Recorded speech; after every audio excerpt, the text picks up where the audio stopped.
Welcome back to another episode of the GSD Show. I'm your host, Mike Arce, and today we're going back to a talk I had at GSDCON titled Thinking Like a Strategic Leader. We're also going to dive into stuff like how to cut churn rates, how to boost revenue, plus diving into the world of AI from its transformative role in market understanding to practical uses in training and hiring. So sit back and enjoy this talk from GSDCON Strategy 2023. Hello, everyone. Hello. This is my favorite part of the quarter because I get to connect with you guys all again. And I heard you all had a really good hike yesterday, or at least a bunch of you, yes? Well, I'm so glad you guys are here. Thank you so much for making the trip out. This is, I think, arguably the most important GSDCon that we have because it sets the foundation for the following year. We don't want to waste time working on things. Busy doesn't equal productive. We want to make sure that the things we're working on make the most sense to work on right now. And we got the right people working on those things and we're checking in and we are certain that we're on track. And if not, we do like sports teams do. We make halftime adjustments or whatever needs to happen along the way. Yes. So if you guys are okay with it, we're going to really work on the things that we need to do in order to set up 2024 really, really well. Is that good? Yes. Okay. So what we'll be covering over the next 40 minutes, we're going to be talking about strategy versus tactics. We're going to talk about how loudrumor determined our strategy, as McKen and I dove into our marketing strategy a bit here about 2 weeks ago, and it solidified what we want to work on next year. AI and old people. And when I say old people, I don't mean in age, I mean in mentality. We're going to discuss that. And a bit of loudrumor, past, present, and future. Sound good? Yep. Okay. So here's the definition of strategy. It refers to a high-level plan designed to achieve one or more specific long-term or overall goals under conditions of uncertainty. It often involves setting objectives, identifying resources, and determining the relevant methods to accomplish the objectives, while considering the external environment and internal capabilities. In short, it's a plan to achieve specific long-term goals, often made by considering various factors and uncertainties. And you're going to see what those factors were when loudrumor was working through ours. Now, tactics refers to the specific actions or steps taken to achieve a short-term objective, often as part of a broader strategy. And unlike strategy, which is more focused on long-term goals and planning, tactics are concerned with the immediate tasks that need to be completed to make progress. So the tactics that help you achieve the strategy. If you guys haven't read The Art of War by Sun Tzu, he says strategy without tactics is the slowest route to victory. Tactics without strategy is the noise before defeat. All right, so here are some examples. So imagine we decide that our strategy, the work that we did prior to getting to this conclusion, is going to be to increase gym memberships by 25% next year by targeting young professionals in the local area. We determined that for whatever reason, young professionals are a good market. Maybe those are the people that stay with us the longest. Maybe they're the ones that spend the most money with us and refer the most business to us. They get the best results. Whatever the reason is, we just decided, man, if we can really tap into the young professional market here in our area, I think we do really well, and that would be the best thing for our business. So this would be the strategy. How do we really get in front of and create things to really attract and keep more of the young professionals and to send them into our best programs? So then we look at tactics. Well, we can offer 1 month free trials that would be appealing to them, run targeted Facebook ads to specifically them, partner with local businesses where they might work to offer employee discounts, and so on and so on. These are examples of things you might brainstorm and go, these are some things that we can test, A/B test, and optimize along the way. Your strategy might be to increase revenue per member by 20% in the next year by sending people into more and better programs. So you may have come to this conclusion because you looked at what you had going on and go, you know what? A lot of our members are actually in our lower mid-tier programs. Not enough of them are in our high-tier programs. We also haven't raised prices in a while. And when we look at a lot of the people in the 3-6 GSD Mastermind that we've got here, man, they're selling about 10 to 15% of their revenues coming from ancillary sales. We're like at 2%. So there's a lot of opportunity to increase the revenue per member and squeeze more juice out of the lemon before we worry about going out and getting more lemons. Does that make sense? So you may have come to this conclusion and we go, okay, well, that might be the strategy. How do we increase our revenue per member and how we might get there? might be to create value stacked offers to upgrade members, introduce a supplement line, add retail options, and also invest in training to improve sales. Because your salespeople may have been, which is why you might have gotten there, may have been really focused on training on how to get new members, but not necessarily how to tap into the existing member base and get them to ascend into better programs and get them to buy complementary products or services. Make sense?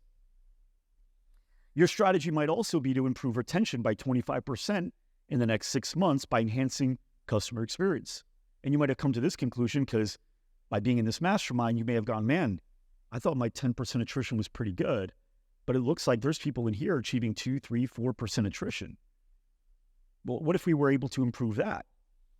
So we could introduce a loyalty program with points for each visit, monthly feedback surveys to identify improvement opportunities, offer free perks to long-term members, so on and so forth. Again, just some examples. So here's a thought process that you might use in order to get to what strategy might work best for you. And it may be one of those three, maybe something else. So let's say you go, okay, we know we want to increase revenue. That's something that we want to work on. Well, we know there's only 3 ways to really increase revenue. What are those 3 ways? Anybody know? Well, get people to spend more with you, which could be raising prices. It could be ancillary sales, right? It could be ascending them up. So increasing the value, the revenue per member. So that's one. What's another one? Get more members. So get more members, get them to spend more with you. And what's the third one? Say it loud so I can hear you. Keep them longer, right? So we can get more members, we can increase the revenue per member, or we can keep them longer. And generally everything else falls into one of those 3 categories, correct? So now we have to say, well, where's the biggest opportunity out of these areas? Which one is the best opportunity for us? So let's take this hypothetical example where you're a gym and you've got 250 members currently, and your average member is spending $220 a month with you right now. And let's say you looked and your attrition is about 10%, and your current revenue sits at $55,000, which is what 220 by 250 is. And you determine that you need 25 new sales every month just to break even, as 10% of 250 members is 25 members lost. And in reality, that doesn't include CAC, customer acquisition costs. So we can also make the argument that it's actually, it would have been better if we just kept those members and replaced them with new members that we had to pay for to get. And we might have paid $180 CAC, which is typically what we see in our program. So we go, okay, well, if we want to increase monthly revenue to $75,000 from where we're currently at by getting new members, at $220 revenue per member, we need to get our member count up to 340 members. So that's one way to do it. And we'll plan to sell 15% more members each month to offset a 10% churn and add a 5% new members monthly to ensure that we get there in a year. Now, keep in mind, and I had this conversation with Laurel the other day, that would be your average, but you may have some months based on historical data that are better than others. We know our industry has that. There's also opportunities for promotions in certain months. Depending on where you are in the country, you may notice that there may be snowbirds, and it's a little bit more difficult to get a higher amount of business in one month versus another. Not saying it's not possible. We've seen people figure it out and do it, but it's just easier or harder in certain months. And so you may adjust your game plan for different months to get a certain amount of revenue or new members. And so then you go, well, hey man, that means the last month we need to sell about 51 members to do it. And at $180 CAC, we spend about $9,000 to get there. And you figure that out because 340 members, if you're going to lose 10%, you're losing a bigger number. The more members you have and keep the same churn percentage, the more members you have to sell in order to outsell your attrition. Yes? If we want to increase monthly revenue to $75,000 by increasing dollar per member, at $220 revenue per member and 250 members, we need to get our member average to about $300. You say we can do this by increasing pricing on all existing members, especially older members paying much lower fees, as well as increasing ancillary sales and upgrading members to better programs, or even creating something that doesn't exist yet. Now, if we want to increase monthly revenue to $75,000 by reducing churn, we say, well, if we bring our churn from 10% to 4%, well, then the average member would now stay with us for about 25 months instead of 10. You guys remember the formula, yes? 1 divided by your churn percentage equals the estimated number of months you'll retain the average member. And keep in mind, This is a general formula, and it would have to be like, this is what you consistently keep it at, your attrition. If you have like a 12% month and a 3% month and a 5% month, it's going to be a lot harder. But most of you, I've seen your KPI sheets, you're good at generally maintaining or improving it at a good rate. So what this means is 1 divided by 10%. If you have a 10% churn, you're going to have about 10-month retention. 4% churn would be about 25 months. So if we want to increase monthly revenue to $75,000 by reducing churn at fees of $220 per month per member, the LTV would now jump from $2,200 per member to $5,500 per member just by going from 10% to 4%. It's a 150% increase in lifetime value. We'd lose 2.5x less members each month as well. So the first month, we'd only lose 10 instead of 25 by getting that churn down, making it a lot easier to outsell churn and get to goal within a year based on current sales volume. Also, you pay less to get there. So here you look at all these options. You say, okay, well, we can do this. We can go from $250 to $340. We can go from $220 a member to $300, or we can go from 10% churn to 4% churn. And you ask, which of these are we in the best position to achieve? As your team starts growing, you may be able to actually work on a couple things at once, but what's the thing we're going to be hyper-focused on, and that this is going to be the main thing that we're going to be really putting all of our energy towards. So I'll give you an idea as to how we recently did it at loudrumor. In a recent meeting, Ken and I realized that if we could just get our current churn from 7.72%, that's our blended churn between this program and agency, we can get that down to about 5%. Our average LTV would improve by 54.3%, and our member count would be worth $6.6 million more to the business. Good problem to solve? Yeah? So we like this. And to achieve that same revenue with just getting more of you, it would actually cost about $776,000 in customer acquisition costs to do it at our current rate right now. So now we decided that this is our best strategy, to focus on member experience and retention and driving that churn to 5% or lower. So if you guys think we do a good job of focusing on member experience now, wait until you see some of the stuff that we have in store. We're doing some really, really cool things for you all to make sure that we get there. So here's some of the things that we're doing. We said, let's start by reviewing data to determine why people that leave before 20 months do so, and why those that stay for 40 plus months stay. We want to spend the most amount of time working on the biggest opportunities and the areas where you guys, as members, can feel the absolute greatest impact. We also want to find ways to enhance our mission to help you all get more members, more money, and more minutes. You guys have heard us say that before, yes? And we want to help you do that even faster and easier than ever before. At loudrumor, we've always prided ourselves on doing things faster and better than anyone else in the industry in order to help you guys. And we're committed to continuing that path by leveraging a lot of what's now available in 2023 and the future to come to help you get better results faster and easier. Which brings me to AI and old people. Okay, so I want to show you something really quick. Okay, you guys may have seen this guy. How many of you guys know Corporate Bro? Raise your hands if you've ever seen Corporate Bro. Jonathan knows Corporate Bro. Okay. So let's play a clip from Corporate Bro. Look, AI is not coming to take your job, right? It's the people who are using AI that are coming to take your job. I mean, not since the internet has the rules, the technology. Yeah, then I'll probably do like an AI workshop and then see an AI demo or two, and then I'll hit a keynote about AI. ChatGPT, come on. I remember my first foray in AI. Dude, you are thinking way too small. You really think machine learning and deep learning are the same thing? Much to learn you have. It can forecast for you. It can write emails for you. The only thing it can't do is literally close your deals. It's generative, so yeah. Obviously it's predictive. I mean, autonomous, right? When you think about it, AI really could be your best friend. It's giving less Terminator and more Wall-E. Large language model, huh? How large? I don't know what to tell you, dog. It's the future. Shoot, the next AI workshop starts in like 30 seconds, all right? I'll see.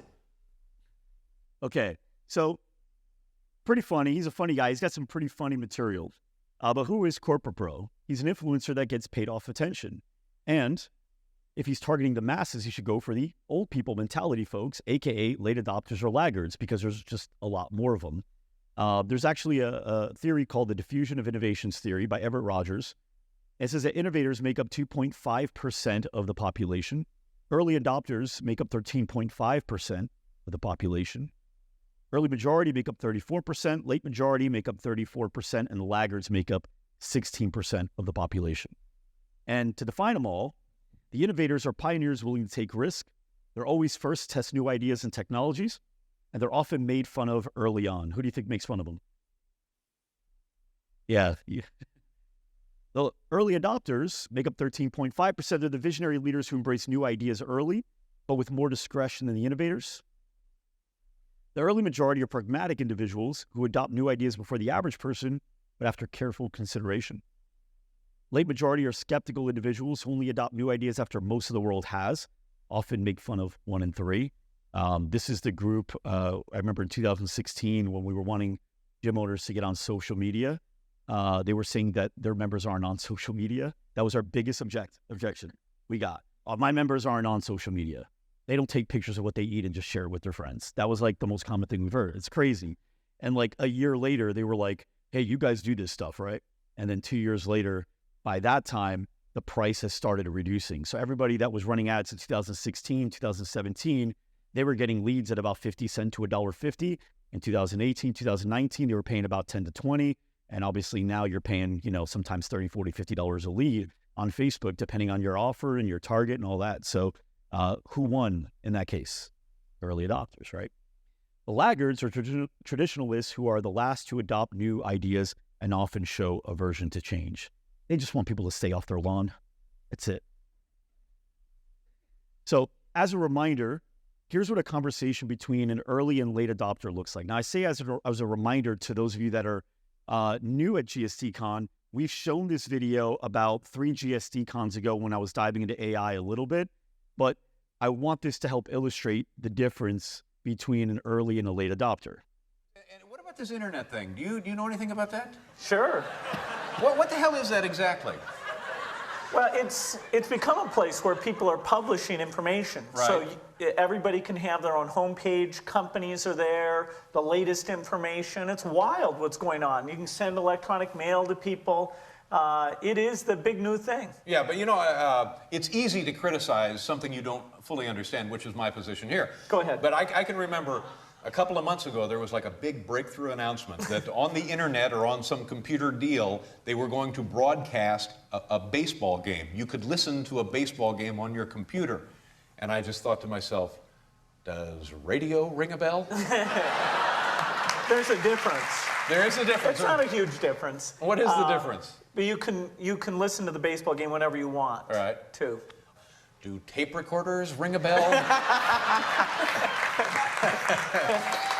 I think one day I'll get one of these deals, but I've played with them, and then you type it in, and then you get that thing, that little arrow. Is that the arrow you move? Bet. And then you it's bet. just, it's like, oh, I get it. It's an eye test. What are we? Yeah. Now, did you hear all the people laughing? His audience are not the innovators. His audience is not the early adopters. His audience is the masses. They're laughing with him because they think that he's figured it out. This is just a fad. This is a weird guy called, I don't know, William Gates or something that was up there talking about tech stuff. And who knows what these computer things are. And oddly enough, a few decades later, he's not even on TV anymore. His only show is on the internet. It's called My Next Guest. It took him a while, but he got there, okay? So things like AI, machine learning, AR, VR, XR, deep learning, these are all things that are changing the world at a rapid pace, and those that don't get on board early may find themselves unemployed and left behind. Because if I had to choose between an employee that really understands AI and how to do more work in less time versus somebody that thinks it's a joke, pretty easy. People want to get paid more. How much more can you really charge for everything? People want to get paid more.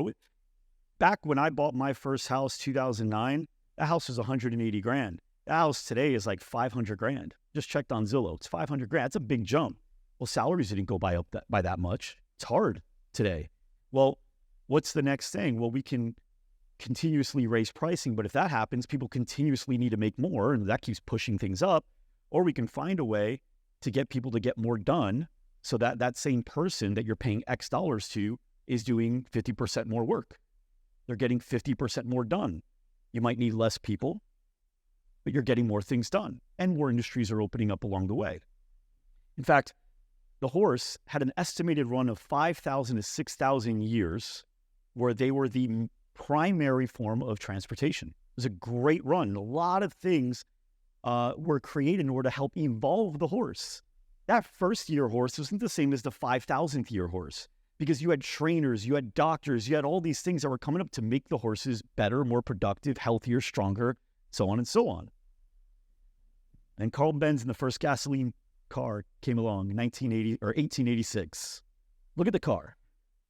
Now, when you first see that compared to a horse, that's a joke. How is that thing more productive than a horse? My horse is literally outrunning your car. Well, right now, people are saying, dude, I seriously am still getting the time it takes for you to put stuff in ChatGPT, then do this. I could have done it. I get it. The horse is beating the car right now. Well, this is 1896, 10 years later, looking a little sleeker. 1906, that horse isn't so confident, stepping up. 16, 26, 36, 46, 56. Actually, that looks like a car for today. 66, 76, 86, 96, 2006, 16, and this is what's going on right now. I test drove this car. This is the inside. This poor horse doesn't stand a chance, okay? So this is where it kind of started. After thousands of years of dominance, the horse was largely replaced by the car in just a few decades. And you say, Mike, 2023 is more than a few decades. Yeah, but we've replaced it many, many decades earlier, right?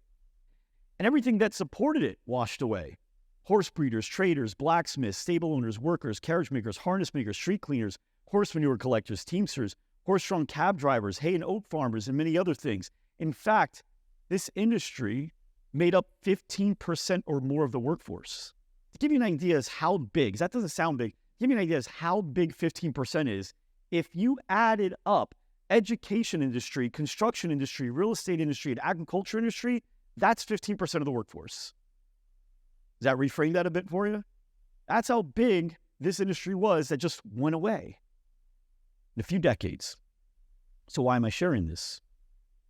Now in 2023, we have access to incredible tools to help us do many things better, faster, and easier with significant reduction in costs. Tools like this can help you create SOPs faster, better, and easier. So really cool. I want you to check this out. Got a new person on my team. Her name is Gina. She's awesome. By the way, oh, there you go. Good. Here. Now, Gina was completely recruited by AI. 100%. And I'll tell you what I mean by that in a second. But when Gina came on, we said, okay, look, we got to get training materials built out. So little things like how to create a calendar event, and big things as far as like certain things with GSDCON, right, that I wanted done. So create a calendar event. Typically, we've used some pretty good tech stuff before, which is we create a Loom video, and then we type up a step-by-step process. We upload that to Trainual, and we're done. Well, now I'll show you the first step that we did and the second step, okay? Here's the first step of what we did. We created a Loom video. All right, in this training, we're going to show you how to create an event in Google Calendar. First, you go to Google Calendar. Once you do that, you click on the time slot that you actually want to set a meeting in. So let's say we want to set a meeting for Monday at 10 a.m. You would click in that section. Once you do that, you're going to title the meeting.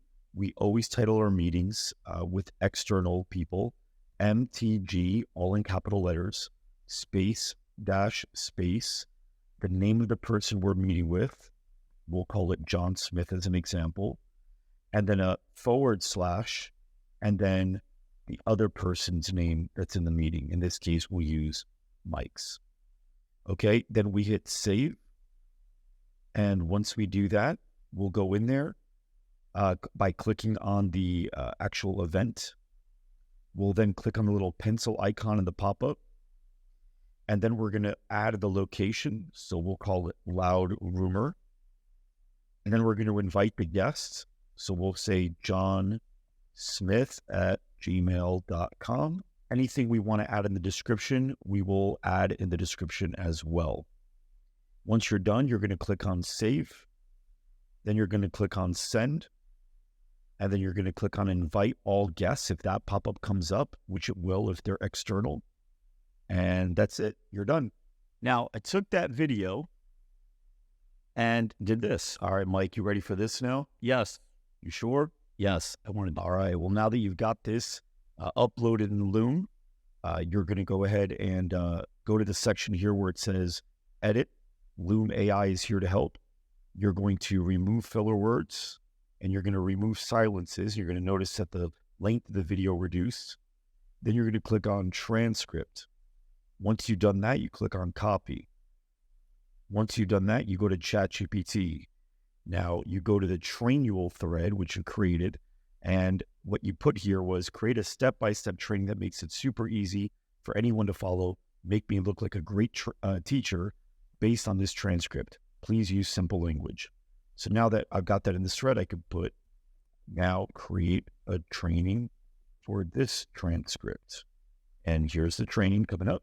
And this is exactly how you would want it to be. Now, the cool thing about this is even if you went out of order in steps and you had to go back to explain something, it'll understand what you meant and it'll organize everything in the training in the way that you would have done it in the perfect case scenario.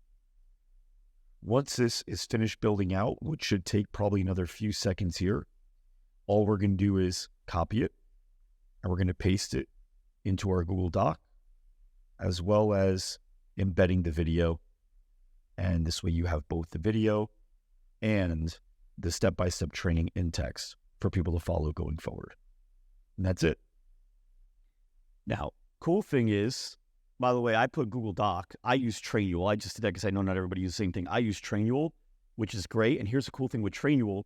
They actually have AI built in as well, where you can click on their create. I think it's called capture. Click on capture, whatever page you want. It's like a little Chrome extension.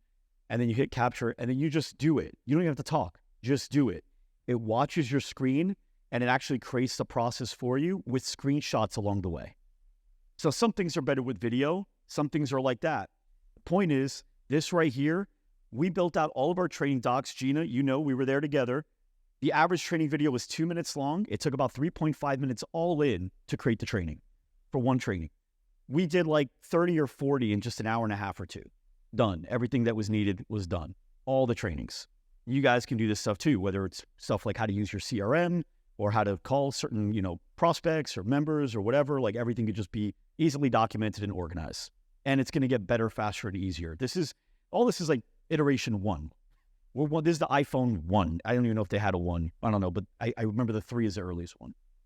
All right. Tools like this can also help you analyze contracts. You can upload a contract like I had here, and I could just say, I would like you to analyze the 2-page agreement. I'm going to send you the first page first. Don't analyze it yet. Just reply, got it, once you got it. Then I'll send the second page, then break it down to me. It did.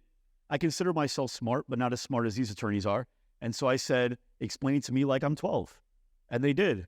Then I said, make it 5. Kidding. But I did say now 12 and give me the top key takeaways. They give me the top key takeaways. What are the things I should look out for? Any red flags? Any adjustments you would recommend making? And that was it. Tools like this can also help you analyze reports. So this is a report that I use, and it has everything on there that I need. Everything. Now you can see it's very small. I uploaded it. And I said, I want you to analyze this report and give me your top 10 takeaways to pay close attention to. What are you concerned about? What do you see as good signs or trends? And it talked about fluctuating revenue growth, and it brought up the specific months, high net profit percentage in certain months, and why it wanted me to look out for it. And look, at number 3, it even noticed there were errors in the report, and it was able to find it before me. It's pretty cool. Tools like this can also help you analyze and improve your marketing. So I put, I want you to analyze a video I have on Facebook and give me your suggestions. Be a harsh critic. And also tell me what you think I've done well. I'm going to adjust I meant add, but it already knew what I meant. 2 screenshots. One helps you see the whole copy. The other allows you to see the engagement. Remember, it's a video, and the video is a compilation of 6 to 8 gym owners saying they've gotten over 100 leads in 1 week with using a particular strategy. I uploaded the actual ads. And then it gave me the strengths, right? Clear proposition, zero cost highlights. I looked at these. These are good. These are like really good strengths. You're able to learn from your wins. And it also talked about areas of improvement, like call to action. There's a missing call to action, encouraging viewers to watch the video. Consider adding a line like, watch now to discover the training, so on and so forth. Pretty cool, right? Tools like this can help you create copy and creative. By the way, this is why I said like 4 GSD cons ago, if you're going to work with an agency and they're not using AI, they are costing you more money. I just saw Peter Diamandis speak at EO maybe about 9 months ago. This is a while ago. And he has co-authored books with Tony Robbins. He's written on the future and he knows a lot on AI and he's studying a lot with how it's actually working with the medical field. And he said that in a few years, it's going to be considered malpractice for a doctor to give a diagnosis without the use of AI. That's how good it's become. Again, we're at iteration 1 right now. It'll do business math with you. I actually have a chat in my GPT that says CFO. And so anytime I just want to do some quick math, I'll go in there and I'll say, hey, if I wanted to increase my lifetime value by just decreasing my churn, what would I have to decrease my churn to considering my members pay this much per month? Or I can say, if I wanted to grow by 5% per month, please create a table that shows me what that looks like and what I have to sell, right? And you can just keep having these ongoing conversations. It's like if you were talking to a calculator. It's pretty cool. Do the research. It could do research for you, which is excellent. And it could recruit and hire. So with Gina, I did an experiment. We had 9 positions to hire, and I wanted to be the first one to hire the first person, as I had only 1 position to hire. Now, mine I thought was pretty challenging because I had to hire somebody within like a couple mile radius, which is really tough because half of my radius is a mountain. It's really not a lot to work with. And I was like, okay, because I want this person to be able to get to me rather quickly. And so I went on ChatGPT and I said, create a job description for an EA. Please ask me whatever questions you need to in order to have all the information needed to create a very good job description. So it asked me a bunch of questions and I told it, ask me one by one. So I answered one by one as it went. Asked me about the company, the culture, the objectives, the role, the responsibilities, all that stuff, right? Then I said, great. Now create a compelling job description that would be very intriguing and create an A/B test split version so I have 2 different things to test. I also had to create scorecard. I had to create a message template so I can outreach on LinkedIn. I had to create email copy to continuously engage. I had to create a recommended DISC profile for this particular person. I had to create interview questions for the first and second interview. It created the offer letter. It also created the welcome letter, the onboarding letter, and the onboarding task processes. And of course, we use it for the trainings. We did all of it through AI. I got 300 applicants in a couple days. 70 of them followed the instructions. So 70 were qualified to the next level. They just didn't put the right subject line, whatever. I put instructions. Out of those 70, they sent in 2-minute videos. We actually passed on 13 of them. We narrowed it, narrowed it down to 13. Then we narrowed that down in interviews down to 3. Gina was one of those 3. And then we onboarded Gina. All completed with AI. Now, here's the cool thing. Now that I have that done, I'm in that same thread. I can just say, now do the same for a digital marketer. Now do the same for a sales rep. Now do the same for this. And what it responds with always is this role going to be for the same company, loudrumor? Yes. Great. I'll use the same data for culture and all that. And then it says, I'll ask you a few questions to understand this role. It does. And then boom, all at once, a job description, the job ad, the offer letter, the scorecards, everything all just built out literally in 40 seconds. It's all done. Great. Some things I've cared about when growing louder is number 1, stick to the mission that we're on. Remember that the customer avatar is who we got to focus on serving, right? This is it. Like, this is the avatar. This is our mission. Let's not stray. I know there's a lot of shiny objects. I know it's fancy out there. Just, we're here to help them grow, and we're to help these specific people do it. Create things that are super valuable, especially if they're too hard or too expensive for competitors to do. So I actually like when things are difficult to do. And if my team says, man, that's going to take a lot of work, that's really, really hard, I'm excited. Why do you think I'm excited? Because I know the overwhelming majority shy away from hard work. And so I just narrowed down my competition to like a few instead of competing with more people. The easy stuff makes it easy for everyone to compete. The hard stuff makes it easy for me to win. Make sense? So I want to share with you some bold moves that I believe loudrumor's made since 2015. Even some of my team doesn't know all this stuff because they haven't all been here since 2015. So I'll share this. Number one, first agency to niche to fitness studios. Niching wasn't common yet. At the time, I and all the ad agencies I knew, we were all working with anybody. I had landscapers, plumbers, real estate agents, everybody. I had one gym, I think. We also stripped down all of our services just to one. We went to Facebook ads. Now, the first thing happened because I did learn about niching between a really good book called Built to Sell, combined with some mentors that I had. They said, Mike, what if instead of being a jack of all trades, you really focus on becoming a king of one? And I just went all in on the fitness industry, which I had a really good background in for about a decade prior. And then I remember reading the Steve Jobs book, and when he got back to Apple, he took the, 1,000 or so products, hundreds of products that they had, and he brought it down to 4. And he really just focused on the best things that made the biggest impact. And that's what we said. Now, I knew we were going to expand it eventually, but we literally at one point, 2016 and some of 17, we just did Facebook ads for gyms. That was it. We got really, really good at it. And then we created in-house videos for members to enhance ad performance. Now, why did we do this? Well, I had a manager come to me and he said, hey, Mike, we noticed that the gyms that are doing the best are the ones that have company videos. I said, okay. And he goes, so I want to make a strong suggestion. It's going to suck, but I think we should do it. I go, what? We should only sign up gyms that have company videos. We're going to churn everybody else. I go, so we're going to say no to everybody that doesn't have a video. I said, yeah. I go, why can't we just make videos for them? Like the cost to travel. I go, what if we don't have to travel? He goes, we have to. I go, well, how could we not? If we did not travel, but we still got great video, how would we do it? And what we decided to do was we created a really good 8-minute video that taught gym owners how to take great B-roll with their phones, which shot in 4K. And we showed them how to take great B-roll, how to do it slowly, stay away from the light, the window. And then we showed them how to upload it to a drive and share it with their account manager. We then had a fitness model or two stand in front of a green screen. And then we had her speak while also having the voiceover carry over the B-roll. And with music and everything, these videos we created sometimes in a matter of 10 to 20 minutes. And it was better than the videos these guys spent $5,000 on with a video company. Pretty cool, right? Another bold move that loudrumor did was we built sales video trainings in the industry. Wow, we were getting 400, 500 leads with a $500 ad spend. That's great. Mike, the leads suck. Dude, stop. The leads are not that bad. And we started talking about the sales process, and I understood we had to make adjustments to the sales process. We created sales training videos, and we created a portal. One of the first I saw that did that, and it really started helping some. Not enough, because a lot of people knew how to do it. One thing I learned about this industry, we talked about this before, is the only one thing any two trainers can agree on is that the third guy is doing something wrong, right? And so they already knew what to do. And so we had to create something else called a video podcast. There were some video podcasts, not in our industry. Audio was really the thing. And I said, look, I want to create a podcast where we interview really successful people and we ask them at some point in the podcast, like, do you still learn?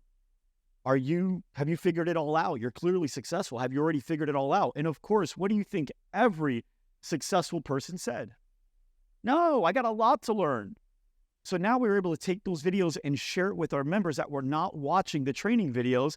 Obviously, if this guy who's doing significantly better than me in life is continuously learning, now we made learning cool. And that's what the cool kids did. And we made it part of the culture to where it's like, because I learn, I'm doing the right things. I'm cool. This is what we do. Like, dorks are the ones that think they know it all, right?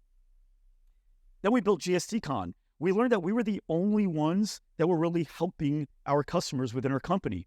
But that was silly. We were working with so many gyms and we were doing all the connections. We were doing all the connections and resources. What if we can connect people and allow them to help each other instead? And they can test different things together. And that was working for me, being in all the masterminds I was a part of. And so we started doing that. And here's the cool thing. Q1 of every year, my director of marketing and I, we interview our top 25 members, top 25 meaning the ones that best match our customer avatar. And then we ask them 21 questions, 22 now. We just added another one. And one of them is, out of all the things we've got at loudrumor, what's the one thing you wish we do not stop doing? It is like the most important thing. And 100%, not 85, not 90, 100% said GSDCON. Pretty cool addition. Another thing we came up with is the 360 portal. which includes well-edited trainings, quizzes, leaderboards, and all those things were little things upon itself, right? Because we wanted gym owners to not only be able to learn 24/7, but to be able to have their team learn. But we also want to know if their team was truly learning. And then with the quizzes and grades, if they were actually paying attention. And then with the leaderboards, man, we knew people were competitive. Who's competitive? Great. I'm more competitive. And we knew that we would be able to get everybody to be wanting to work a lot harder because they want to be at the top of the leaderboard. And some people really fall for that. We also, during COVID, built something called EVS, Elite Virtual Studio. The day there was the shutdown, that same day, McKenna, myself, and a couple others, we went right into the office, we went in front of the green screen, and we created a training in one day, a full course on how to turn your studio into a virtual studio in one day. And then we built out an actual EVS that took about 2 weeks, where we went into ClickFunnels and we built out an entire process for your members to be able to get information on nutrition and flexibility and all this stuff and be able to provide as good as a service as you possibly could remotely, which was really freaking hard. But we had done it. Took 2 weeks, but within one day, we had gyms giving virtual workouts. Pretty awesome. We also came up with GSD COVID podcast updates. That was really cool because our Facebook had never been so on fire. That particular month, I mean, our Facebook group was like, who was in our group at that time? They saw that. Remember that? It was like, boom, boom, boom, boom, boom, boom, boom. Everybody, what do we do? What do we do? What do we do? And so we created a podcast March 17th, 2020. And by March 24th, 7 days in, we had 55 podcasts uploaded, podcast episodes uploaded. We were interviewing legal experts, health experts, fitness experts, business experts, everybody answering questions. And we were able to get people to do some really cool things very quickly in order to be able to not only survive, but actually some of you grew, which is pretty cool. In fact, 40% of the fitness industry went out of business. We had less than one we had one in 2020 closed their doors. One gym in 2020 closed their doors, when 40% of the industry went out of business. That pretty cool? We expanded to global talent. When we started kind of getting over COVID and people started going back in, like you went back into your gyms, I wanted people to come back into my business, into our office, which we were paying for. We're still paying for. We got our lease until like March. And we found out that account managers didn't want to come in. They said, no, we don't want to do it. Now, I really liked where I built a culture for that. And we had a good one. And so I then looked at the manager. I said, well, if they don't want to come in, and one of the factors and reasons as to why we hired them was because they can drive to the office, does that mean that we need people that are close to the office? Could we actually get the best talent instead of the best talent near us? Could we get the best talent now by going either across the country or outside of the country? And we did. And I don't know if we have any account managers in Arizona anymore. Ours are either inside the country or between media buyers and integrators. We got stuff outside of the country as well. We were able to get a reduction in costs, but we were also able to get a production in value as well. Pretty cool, right? We're also able to replace mastermind coaches with groups. So I was in Sicily 2 years ago. I get a phone call. We had 2 coaches. Now, at that time, coaches were the main thing that you came to loudrumor Mastermind for. It was the main thing. That was your coach. And then everything else is kind of like a cool little bonus. One of them canceled or quit. He ended up getting recruited to be a partner in a company. Not a bad reason. I get it. That's 50% of that staff. Guess what happened the next day, though? Second one got pretty much the exact same offer somewhere else. We lost 100% of our staff that day. Now, the plan was, let's recruit quickly. But I felt like this would continue to happen. So the next thing we did was, how do we just do it differently? And what we did instead was we created groups, little mastermind groups. And you got them now, right? Where you're part of like a group of 8 or so people. You get to work with each other and a facilitator. And now the success coaches, as opposed to consultants, the coach is there to help you stay on track, hold you accountable, connect you to resources, and give you some information along the way as it can help. But they're not the number one reason. And that was verified when we did our 22 questions. And we learned that GSDCON was now the number one reason that you're with our program. Pretty cool, right? Build classes within the mastermind. So we learned that people wanted to learn from each other, but the person doing $18,000 a month is not going through the same thing as a person doing $90,000 a month. So we created classes. 360 was for people doing between 15 and 42. 360 plus, 42 to 83. A class between 83 and up. And also, we've now even segmented A class a bit, where we've got an A class group of people that are doing like 1 to 2 locations. And we've got everybody that's doing more locations than that, because obviously there's different challenges.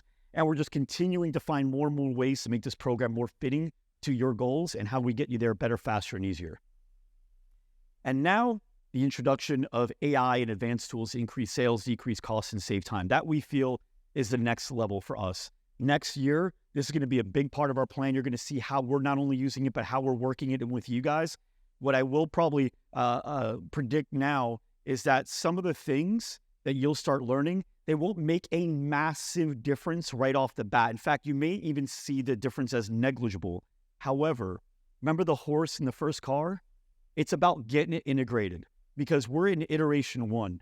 There's iteration 2. A year ago, the conferences I went to for marketing had not one AI talk.